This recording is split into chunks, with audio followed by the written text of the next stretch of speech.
Hello everyone, welcome back to the iAnyGo channel. Do you want to explore a new country in Pokémon Go?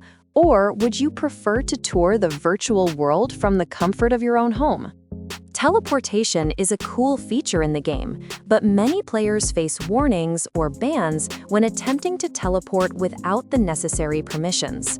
Don't worry, here is a guide on how to teleport in Pokémon Go without getting banned. Tip 1. Use reliable spoofing app. Some black software may result in blocking, so it's important to choose a safe option.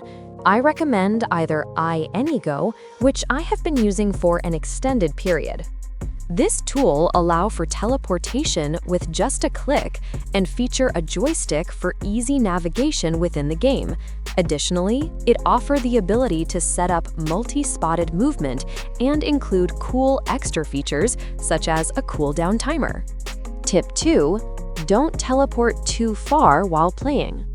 If you intend to make a long jump in the game, avoid teleporting too far.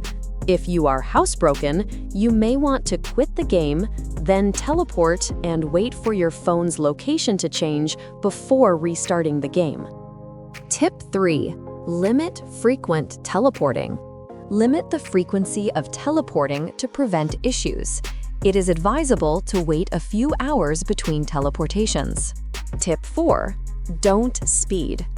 You need to maintain a reasonable speed to imitate natural movement. Exceeding 4 meters per second may result in a warning. Tip 5. Adhere to the cooldown times after teleporting.